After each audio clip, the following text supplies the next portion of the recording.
Praise be to the Lord. प्रभु का धन्यवाद करता हूँ। For a long time, God has given me this opportunity to share the word of God this morning with the people of God here. एक और बार परमेश्वर का वचन से आपके साथ बांटने का मौका मिला, इसलिए मैं प्रभु का धन्यवाद करता हूँ। The world we live in is a world which is split between the two emotions of love and hate. जो संसार पे हम जीवन बिताते हैं कि ऐसा दो प्रकार का जो भावना के बीच में उसका संघर्ष में है, प्रेम और घृणा। All of us are subject to this, and there is no one who is exempt from these two emotions. ये जो दो भावना से हमें से कोई भी छूटते नहीं, हम सबको इसका सामना करना पड़ता है। We all have individual choices of things which we love or things we hate. हम सबके जीवन में ऐसा अवसर आते हैं चुनने का, प्रेम या घृणा। What one loves, another may hate. What another hates, one may love. जो एक व्यक्ति पसंद करते हैं वो दूसरा घृणा करते हैं, और जो दूसरा नहीं पसंद करते हैं वो दूसरा व्यक्ति पसंद करते हैं। A very simple example would be even when you come to eat a lunch or dinner, there may be something which one vegetable I like, but my wife may not like, or something which she likes and I may not like. आप भोजन के लिए आते हो, एक अलग अलग प्रकार का जो खाने की चीजें हैं, पति एक पसंद करते हैं, पत्नी दूसरा पसंद करते हैं। But when you come to that eternal God in whose image we are made, जब हम परमेश्वर के पास आते हैं, जिसने सनातन परमेश्वर के सामने, जिसने हमको अपने स्वरूप में बनाया, we see from the scriptures that even he demonstrates both this emotion of what he loves and hates. और वो जो परमेश्वर भी यही दो भावना को अपने पास रखते हैं, जो घृणा है, प्रेम है। It is well known that the Lord loves the sinners, but he hates sin. ये तो हम सब जानते हैं, बहुत कुछ कहा गया है कि परमेश्वर पापियों का प्रेम करते हैं, लेकिन पाप का घृणा करते हैं। In the Lord Jesus Christ's very birth and life, death and resurrection is for that very purpose, to destroy what he hated and which is sin. यीशु मसीह का मनुष्य रूप में बनना और सूली पर मृत्यु सहना यही इसलिए था कि जो पाप उसने घृणा किया उसका नाश करे। And God loved his son so much, but he loved us also equally much. परमेश्वर ने हमसे बहुत प्रेम किया, परमेश्वर ने अपना पुत्र से बहुत प्रेम किया और हमसे भी प्रेम किया। He loved us so much that he allowed even his son to die for us, to destroy through his death and resurrection of what he hated most, which is sin. परमेश्वर ने हमारे ऊपर इतना प्रेम किया कि अपने पुत्र यीशु मसीह को भी मृत्यु के लिए देते हुए पाप का सॉल्यूशन परिहार करे। So now he has made his new creation. इस प्रकार परमेश्वर ने हमको नया सृष्टि बनाया। Today in us dwells eternal life. Today in us dwells eternal life. आज हमारे अंदर अनंत जीवन है। In us now dwells the characteristics and the attributes of that holy God. आज हम परमेश्वर का उस रूप और उस विचार को, उस विशेषताओं को हम अनुभव करते हैं, अपनाते हैं। God has made his Holy Spirit to indwell in us, which continues the work of sanctification. परमेश्वर ने अपना पवित्र आत्मा हमारे अंदर वास करने को दिया और निरंतर हमें पवित्र करते रहते हैं। And with us dwells the greatest investment God made for sinners like us, and that is his son. परमेश्वर ने हमारे लिए इतना बड़ा एक निवेश किया, कितना कि अपना पुत्र को दे दिया हमारे। He is with us even till the end of the ages. हमारे साथ है संसार के अंत तक। Now, these are very great privileges every child of God without difference enjoys. ये बहुत बड़ा पदवी है, सौभाग्य है, हर एक विश्वासी को विश्वासी अनुभव कर सकते हैं। But a Christian life, we are not called into a Christian life to be a life of just blessings and entitlements. लेकिन मसीही जीवन में हम जानते हैं केवल आशीषों का आनंद का ही एक जीवन नहीं है, But it is one where we have to reciprocate it with being responsible. और जैसा हमें प्रभु आशीषें दिया है कि हमारी जिम्मेदारियों को पूरा करके वो वापस प्रभु को देना है जिम्मेदारियों। You know, we handle our Christian lives with care and not carelessly. हमारे मसीही जीवन को हमें संभाल कर जीना है, ऐसा नहीं है कि लापरवाही के साथ। What matters to our Lord truly matters to us. जो कुछ हमारे परमेश्वर का विचार में है, उनके संबंध में है, वो हमारे संबंध में है। Today I want you to turn with me to those things. You know, we often hear about things which, you know, God loves us and things which God loves us to do. But I want to speak to you today on things which God hates. हम साधारण समय में सुनते हैं परमेश्वर क्या पसंद करते हैं, क्या प्रेम करते हैं, लेकिन आज मैं थोड़ा समय आपके सामने बांटना चाहता हूं कि परमेश्वर क्या घृणा करते हैं, क्या पसंद नहीं करते हैं। You know, in the book of Proverbs, नीति वचन में chapter 6, उसका 6 अध्याय, verses नीति 16, वचन 6, verses 16 to 19, I'll request someone to read in Hindi. अब में से कोई पढ़ेगा तो अच्छा है हिंदी भाषा में। सॉरी, कितना वचन से? नीति वचन 16 to 19. 6 अध्याय का 16 पद से लेके 19 पद तक।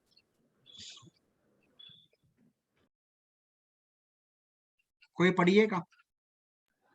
6 वस्तुओं से यहोवा बैर रखता है, वरन 7 है जिनसे उसको घृणा है, अर्थात घमंड से चढ़ी हुई आंखें, झूठ बोलने वाली जीभ और निर्दोष का लहू बहाने वाले हाथ, अनर्थ कल्पना घड़ने वाला मन, बुराई करने को वेग दौड़ने वाले पांव, झूठ बोलने वाला साक्षी और भाइयों के बीच में झगड़ा उत्पन्न करने वाला मनुष्य।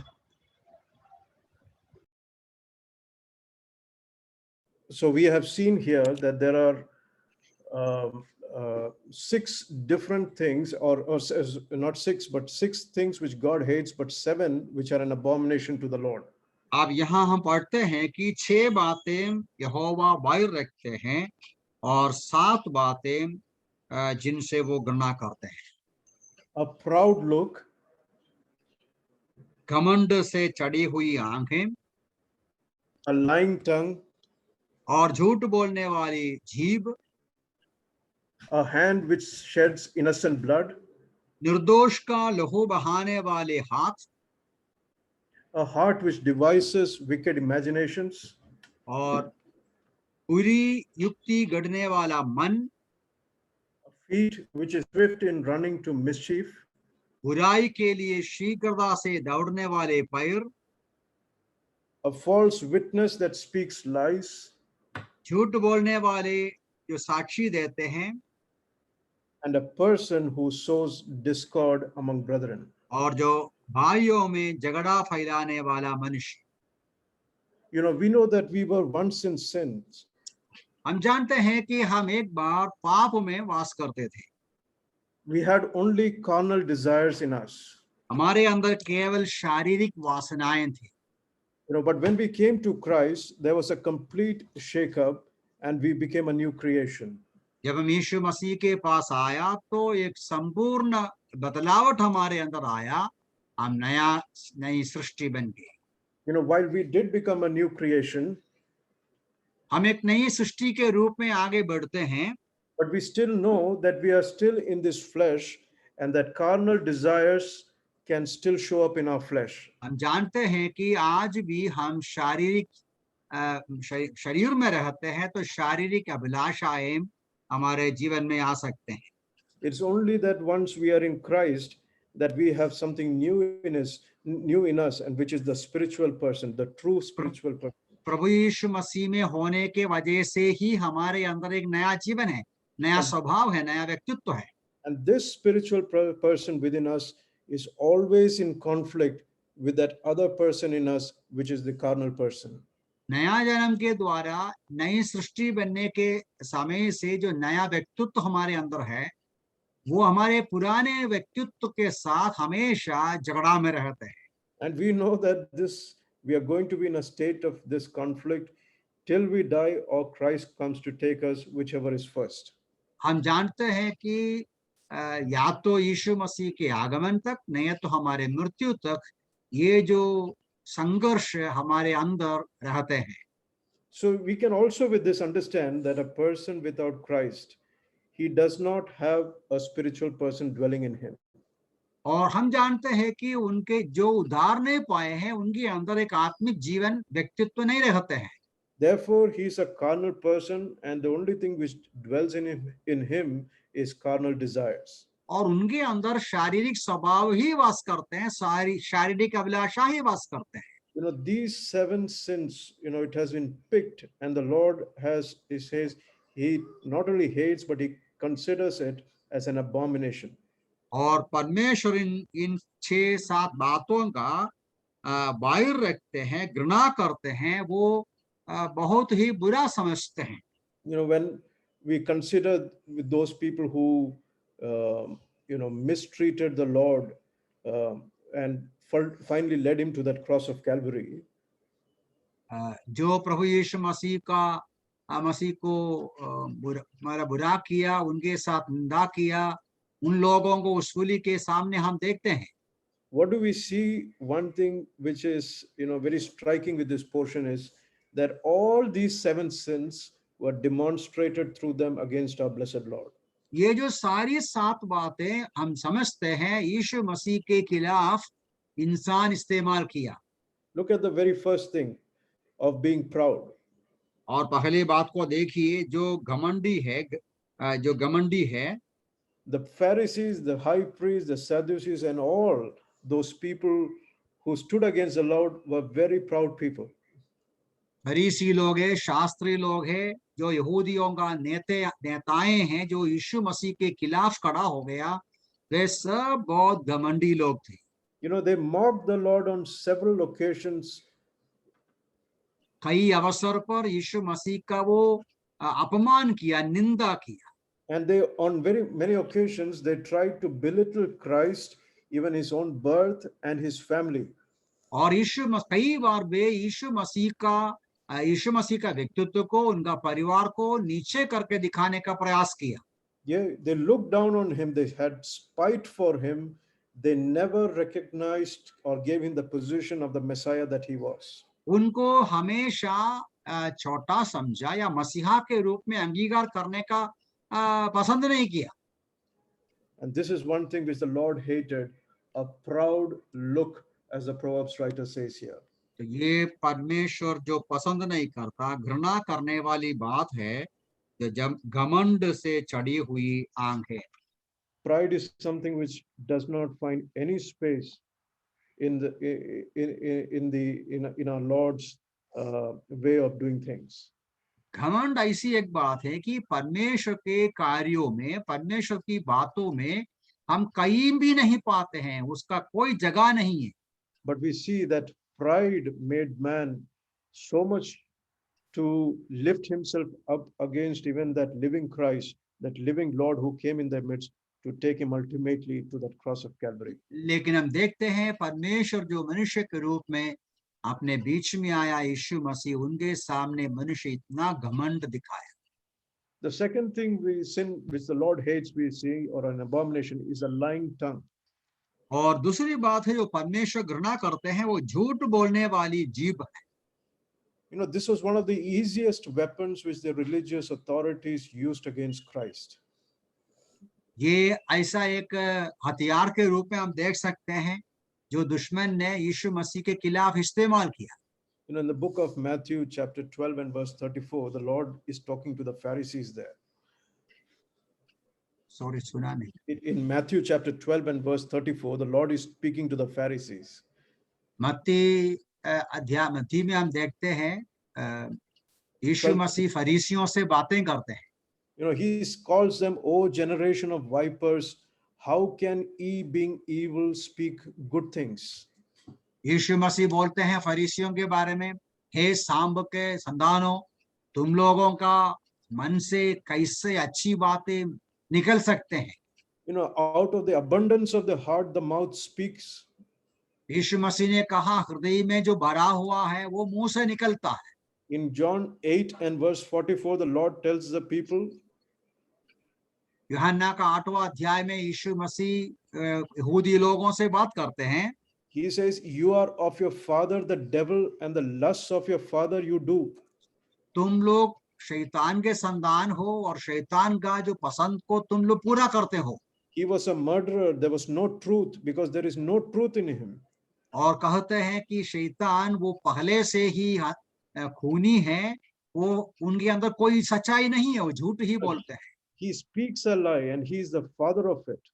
और वो झूठ बोलते हैं और झूठ का पिता है। The Jews used it very effectively against our blessed Lord. और यीशु मसीह के खिलाफ यहूदी लोग चढ़ गए। And they even ultimately were able to make those people, you know, to gather the public to say, crucify him. और वे वही हथियार का इस्तेमाल करके उनको सूली पर चढ़ाने के लिए चढ़ाया, लोगों को बताया। The third thing which the Proverbs writer says is a hand which sheds innocent blood, the Lord hates. और तीसरी बात वो है निर्दोष का लहू बहाने वाले हाथ। You know, what should we say about this? हम इसके बारे में क्या बोल सकते हैं? Now, the Gospels are filled with all the attempts the religious leaders made against Christ to put an end to him. सुसमाचार में हम देखते हैं कि फरीसी लोग किस प्रकार यीशु मसीह को नाश करने का अलग अलग प्रकार का षड्यंत्र बनाया। You know, at times they chased him, at times they were ready to stone him. कई बार उसको भगाया, कई बार उसके खिलाफ कार्य किया। They were ready to put an end to Christ, but they could not because his Christ's hour had not yet come. वे यीशु मसीह का जिंदगी का समाप्त करने का प्रयास किया, लेकिन वे कर नहीं पाया क्योंकि उनका समय नहीं आया था। But they were continuously after his blood, after his life. लेकिन वे निरंतर यीशु मसीह को खत्म करने का प्रयास में रहा। But we see when the time had come appointed by the Father for Christ to be taken to that cross, we see that even Pilate and others gave witness that truly he was innocent. जब परमेश्वर पिता का समय आ गया तो जो सही समय पर पिलातुस जैसे लोग बोला कि ये सचमुच में I'm sorry, I didn't get the entire sentence. That there was nothing. आपका आवाज एक्चुअली बहुत कम है. I cannot hear properly. Okay. I think I have no. Yeah. Anyway, no problem. I'll listen. Try to listen. Yeah. Okay. So there was nothing which the people, you know, whether the leaders or the centurion, the Pilate, or anybody could find in Christ which made him guilty. जैसा आप जानते हैं, जब परमेश्वर पिता का निर्णय किया हुआ समय आ गया तो भी यद्यपि पिलातुस और बाकी लोगों के सामने यीशु मसीह गुनहगार नहीं था तो भी they were ready to shed innocent blood on the cross of Calvary. उस निर्दोष व्यक्ति को सूली पर चढ़ाने के लिए वे तैयार थे। You know, Peter in his very powerful speech in Acts chapter 2, he says like this in verse 23. प्रेरितों की किताब में हम पढ़ते हैं पतरस का वो जो प्रचार में, he says, you have taken by wicked hands and have crucified and slain him. तुम लोगों ने तुम्हारे दुष्ट हाथों में यीशु मसीह को लिया, पकड़ा और सूली पर चढ़ाया। Hands which were ready to shed innocent blood. निर्दोष खून बहाने के लिए जो हाथ तैयार है। The fourth sin we see that the Lord hates is a heart which devised wicked imaginations. और परमेश्वर घृणा करने वाला 14 जो पाप है, बुराई है, युक्ति गढ़ने वाला, बुरी युक्ति गढ़ने वाला मन। Right from the time that Christ was born, यीशु मसीह का जन्म से लेकर every attempt from the king to the religious leader to the common man, the Jew and the Gentile, everyone had one wicked imagination. यीशु मसीह का जन्म से लेकर सारे लोगों के मन में एक ही विचार था, चाहे वो राजा हो, चाहे साधारण लोग हो, चाहे वो नेता हो, That we should bring an end or kill the Lord Jesus Christ. यीशु मसीह का जीवन को समाप्त करना चाहिए, उनको मार डालना चाहिए। You know, the psalmist foresaw this hundreds of years ago. हजारों साल पहले प्रभु भजन संहिता लिखने वाला लिखा, He wrote in Psalm 1, 2, and 3 like this, Psalm number 2, verses 1 to 3 like this, भजन का 2 भजन में ऐसी बातें लिखा, that the heathen and the people imagine a vain thing. अन्य जाति और लोग व्यर्थ बातें सोचते हैं। The kings of the earth, they set themselves and took counsel against the Lord and against his anointed. परमेश्वर प्रभु के खिलाफ और प्रभु के अभिषक्त के खिलाफ राजाएं खड़े हुए हैं, कार्य करते हैं। They had gathered together to imagine what can we do to put an end to the Lord Jesus Christ. तो इन राजाओं और समझदार लोगों ने कोशिश किया कि किस प्रकार मसीहा का जीवन को समाप्त कर सकते हैं। That was their ultimate goal, that we, in our imagination, they were already scheming and planning how to kill Christ, उनका who was innocent. उनका विचार और उनके मन में जो आइडिया था वो था किस प्रकार मसीहा को समाप्त कर सकते हैं। We'll go to number 5. The sin number 5 is the Lord hates. और अभी 5वां जो बात है, परमेश्वर पसंद नहीं करता, A feet which is swift, running towards mischief. बुराई के लिए शीघ्रता से दौड़ने वाले पैर। You know, I am reminded here of Judas. यहाँ मैं यहूदा का स्मरण करता हूँ। You know, in John's Gospel, chapter 13, we see of that, you know, those final moments the Lord was spending with his disciples. यूहन्ना का 13वां अध्याय में हम देखते हैं यीशु मसीह अपनी अंतिम घड़ी अपने प्रेरितों के साथ बिताते हैं। The Lord is telling that one of you will betray me.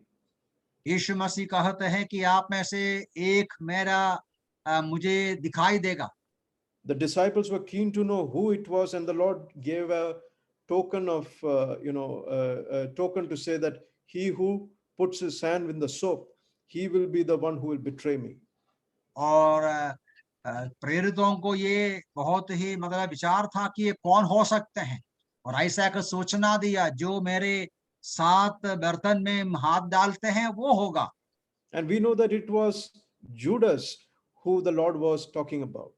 हम जानते हैं यहूदा के बारे में यीशु मसीह कह रहा था। And then in verse 27 it says that after the soap, Satan entered into Judas, and Jesus said unto him, that thou doest, do quickly. और हम पढ़ते हैं भोजन के बाद शैतान यहूदा के अंदर घुसते हैं और परमेश्वर यीशु मसीह कहते हैं, जो तुम्हें करना है जल्दी करो। You know, no one knows the heart of man more than God himself. मनुष्य जाति के मनुष्य के हृदयों को परमेश्वर के अलावा कोई नहीं जानते हैं। Jesus never wanted anyone's testimony about themselves. यीशु मसीह को और किसी का गवाही नहीं चाहिए मनुष्यों के बारे में। He knew Judas and he knew what he was appointed for. और यीशु मसीह जानते थे यहूदा कौन है और उसको क्यों निर्णय किया गया, नियुक्त किया गया है। He knew the heart of Judas was in the gall of bitterness and darkness. और यीशु मसीह जानते थे यहूदा के हृदय में इतना कड़वापन है, अंधकार है। It was all set to give up the Savior into the hands of wicked men. उद्धारकर्ता यीशु मसीह को दुष्टों के हाथों में दे देने का पूरा विचार में था, समय आया था। You know, but when I read this sin which the Lord hates, I connected this with what the Lord said, these things must happen swiftly. Must happen? Swiftly, और fast. जब ये मैं पढ़ रहा था, ये जो वचन जो है शीघ्रता से दौड़ने का, मैं सब ये सोच रहा था कि ये सब जल्दी शीघ्रता से होना है। So the Lord said to Judas, Judas, what you want to do it quickly. इसलिए यीशु मसीह यहूदा से कहा, यहूदा जो करना है तो जल्दी करो। He knew Judas was the one who will betray him and hasten his way to the cross at और Calvary. यीशु मसीह को मालूम था कि यहूदा ही उसको दिखाई देगा और वो कार्य जल्दी जल्दी वो करना चाहिए। You know, a swift feet running to mischief. Oh, how our Lord hates. बुराई के लिए शीघ्रता से दौड़ने वाले पैर परमेश्वर घृणा करते हैं। Number 6, what the Lord hates. और परमेश्वर घृणा करने वाला छठी बात, A false witness which speaks lies. झूठ बोलने वाला साक्षी। You know, this again we see was employed against our Lord. हम जानते हैं झूठ गवाहियों को भी शास्त्री पुरोहित लोगों ने बहुत ही इस्तेमाल किया यीशु मसीह के खिलाफ। You know, we see in the book of Mark, chapter 14, verses 55 to 60, यूहन्ना 14 अध्याय 65 से लेके पदों में ऐसा पढ़ते हैं that the high priest and the council sought witness against the Lord. महायाजक और शास्त्री लोग ढूंढ रहा था कौन यीशु मसीह के खिलाफ झूठी गवाही बोलने के लिए आगे आएगा, But they could not find any. और किसी को भी पाया नहीं। But there stood certain who stood as false witnesses to speak lies against our Lord. लेकिन हम पढ़ते हैं कि शैतान कुछ लोगों के अंदर घुस गए और यीशु मसीह के खिलाफ झूठी गवाही देने के लिए आगे आया। What was their attempt all about? उनका प्रयास क्या था? Oh, that they may find something against the Lord which could be somehow made serious enough so that a death sentence could be put on him. प्रभु यीशु मसीह के खिलाफ ऐसा दोष लगाएं कि उनको न्याय के अनुसार, नियम के अनुसार सूली पर चढ़ाए जा सके। You know, the false witnesses gave their witness, and we see ultimately through all of these combinations, the Lord Jesus Christ, the innocent and sinless Christ, was led to the cross of Calvary. निर्दोष और झूठी गवाहों के द्वारा ये जो निर्दोष यीशु मसीह को सूली पर चढ़ाने के लिए ले जाया करते हैं। Sin number 7, which the writer says here, सातवां जो बात परमेश्वर घृणा करते हैं, a person who sows discord among the brethren. भाइयों में झगड़ा फैलाने वाला मनुष्य। Again, to my mind comes Judas. फिर से मैं यहूदा का स्मरण करता।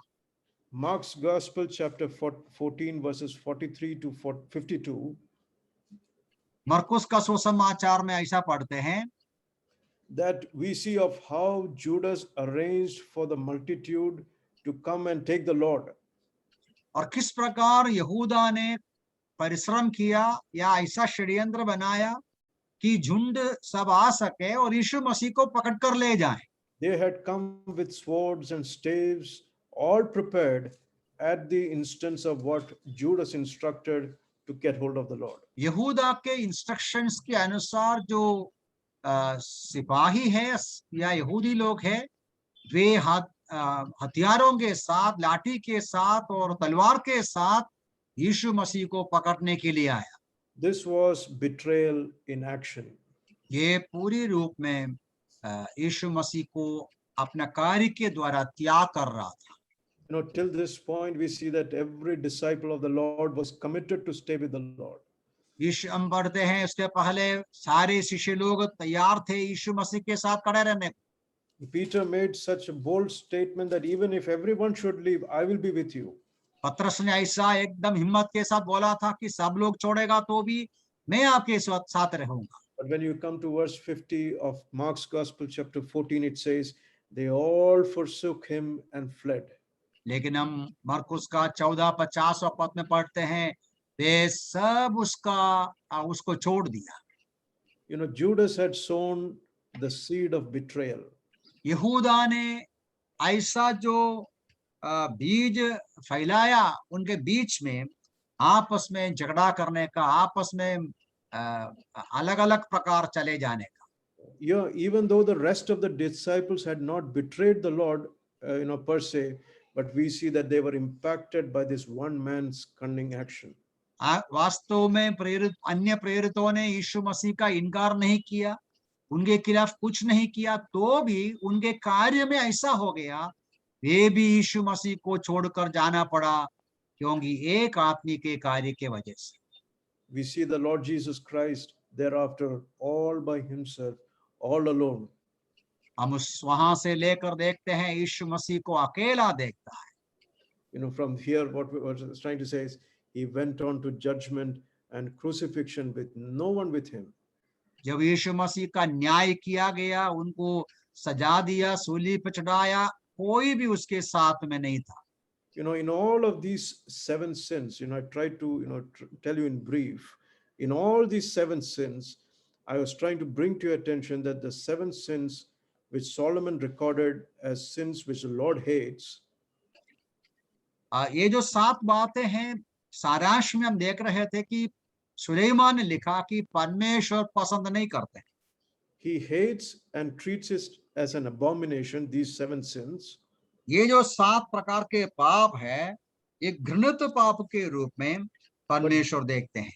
But these were the 7 exact sins which was used by carnal men against our Lord with that one purpose, to put the Lord Christ to death. ये जो 7 प्रकार के पापों को दुष्ट और पापी मनुष्यों ने इस्तेमाल किया अपने पुत्र यीशु मसीह के खिलाफ। This got me truly thinking. ये मेरे हृदय में ये विचार दिया।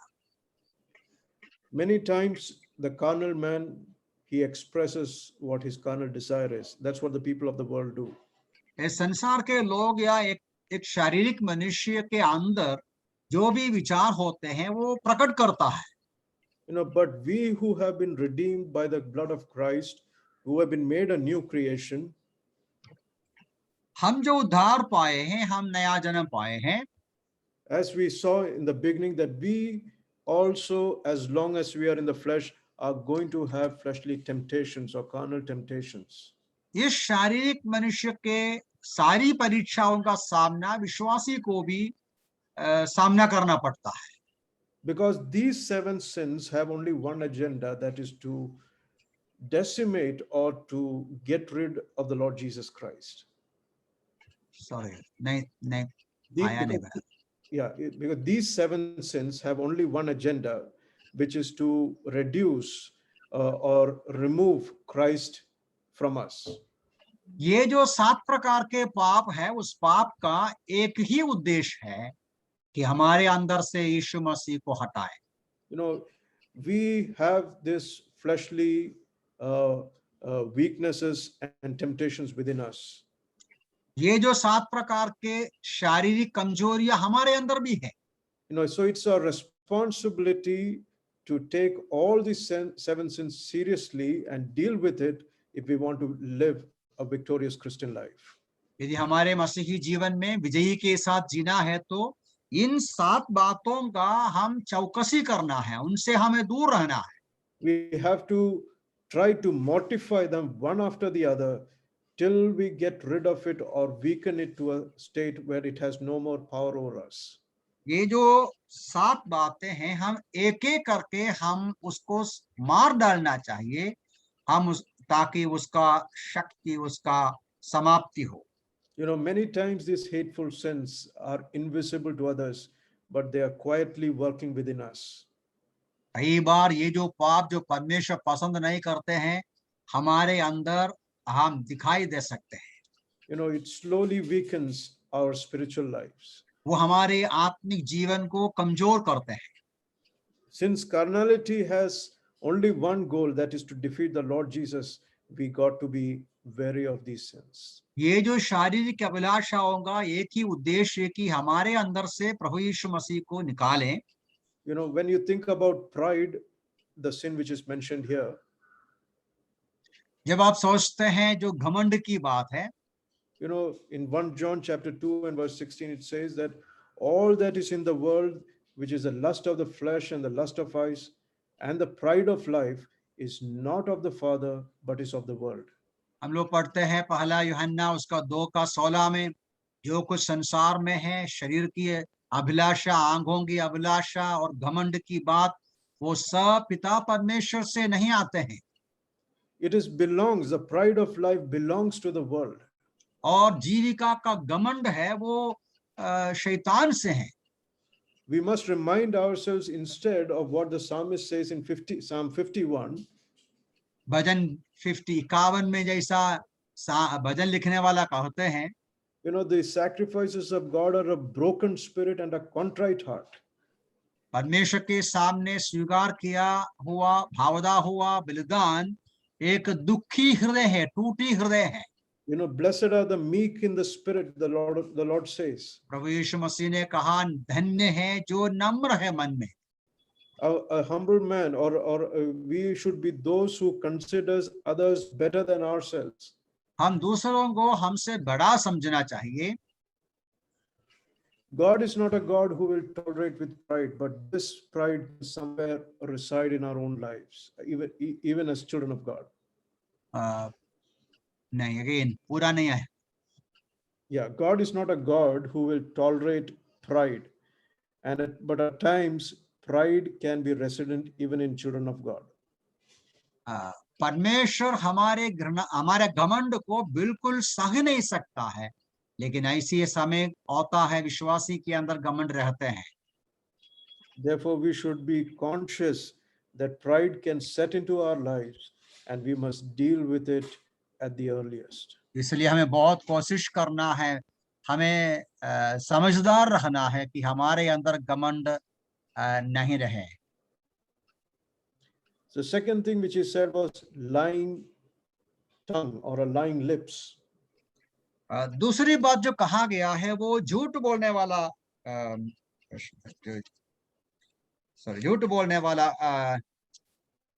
जीभ है।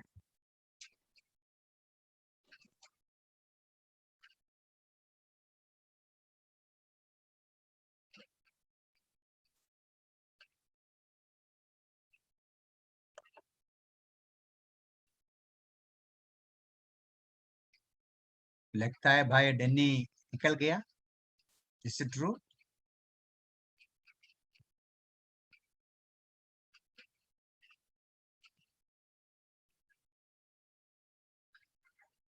Which we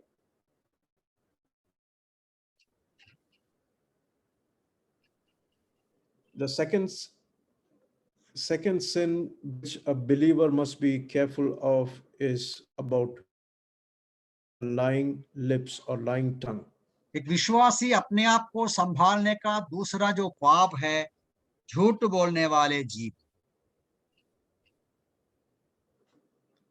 No, lies comes in all places. अलग अलग प्रकार का झूठ आते हैं।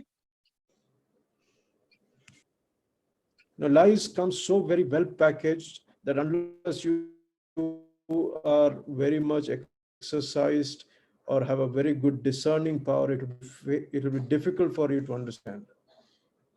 झूठ ऐसा बहुत अच्छा पैकेज के साथ आते हैं, ये झूठ है समझना मुश्किल होता है कभी कभी।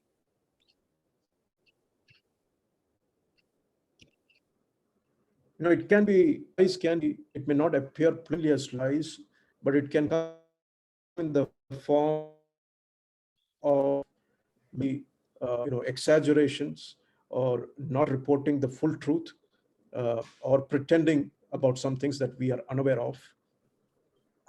झूठ वास्तव में हमेशा पूरा झूठ हम देख नहीं पाएगा, मतलब झूठ दिखाई नहीं देगा, वो शायद आधा झूठ होगा, नहीं तो एक्सैजरेशन होगा, नहीं तो जो हम है उसके विरुद्ध में और कुछ दिखाता होगा। कई प्रकार का झूठ निकलते हैं। You know, there is no one, including my own self, who does not have this problem in our own selves, but it is our duty to kill it systematically. ये जो झूठ का जो व्यवहार है या तो झूठ बोलने का जो आदत है कि सबके अंदर होते हैं, वो हमारी जिम्मेदारी है हम उस स्वभाव को संभालना। Our Father is no longer Satan, so we must never nurture this quality in our lives. हमारा पिता शैतान नहीं है, इसलिए उनका झूठ बोलने का स्वभाव को हम बढ़ाना नहीं चाहिए। The third thing we saw was hands which kill innocent blood.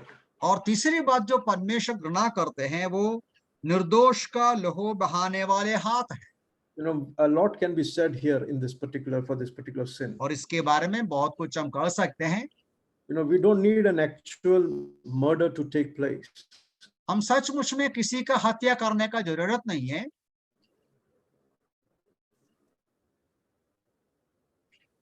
Of God, do you hate your brother? यीशु मसीह ने इस बात को कहा मत्ती रे सुसमाचार में, आप क्या अपने भाई का घृणा करते हो? Be sure, as a child of God, if you hate your brother, you are a murderer. हम इस बात को जानना है कि हमारे अंदर अपने भाई के प्रति घृणा है तो वो खून करने के समान है. The love of God is yet to be revealed in its full form or in the right form in you. ऐसे लोगों के अंदर परमेश्वर का प्रेम उसका पूरी तरीके में प्रकट नहीं हुआ है. In 1 John chapter 3 and verse 15, it says, anyone who hates his brother is a murderer. And on top of it, you are also a liar because you say, love God. I love God. यूहन्ना की पत्री में ऐसा कहते हैं, तुम कहते हो तुम परमेश्वर का प्रेम करते हो और भाइयों का घृणा करते हो तो तुम झूठ बोलते हो.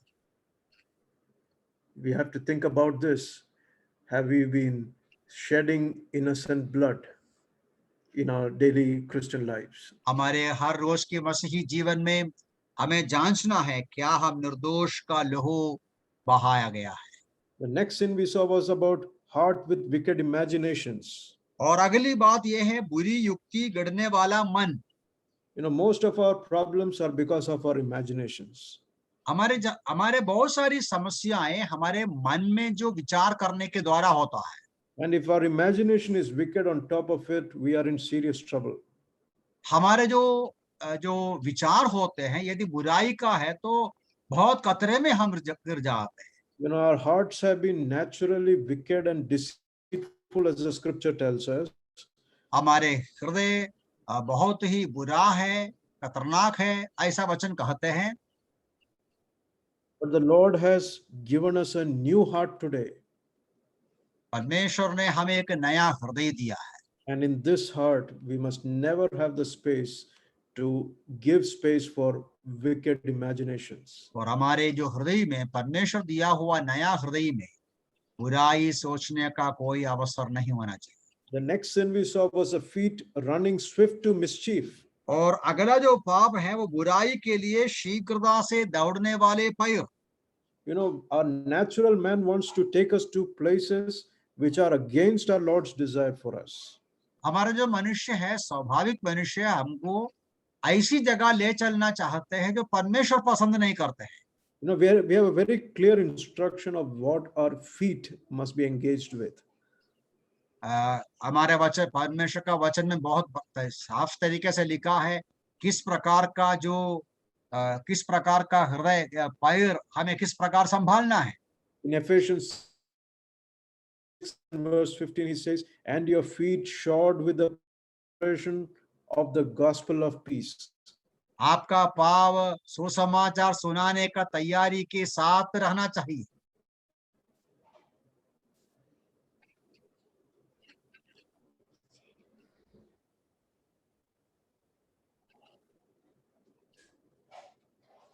If your feet is headed the right way, then you're always safe as a Christian.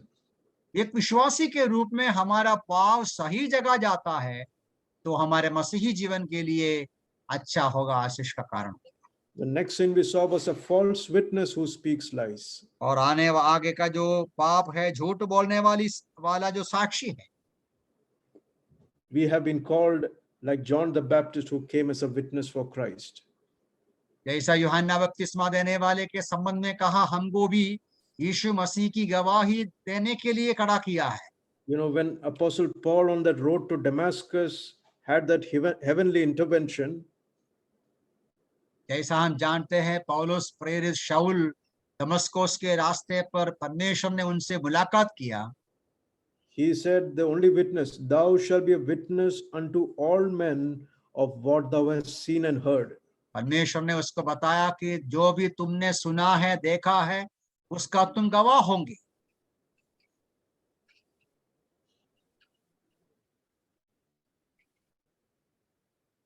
We are called to be witnesses and ambassadors for Christ. हमें इसलिए परमेश्वर ने बुलाया है, हम परमेश्वर का, मसीह का साक्षी हो, मसीह का राजदूत हो।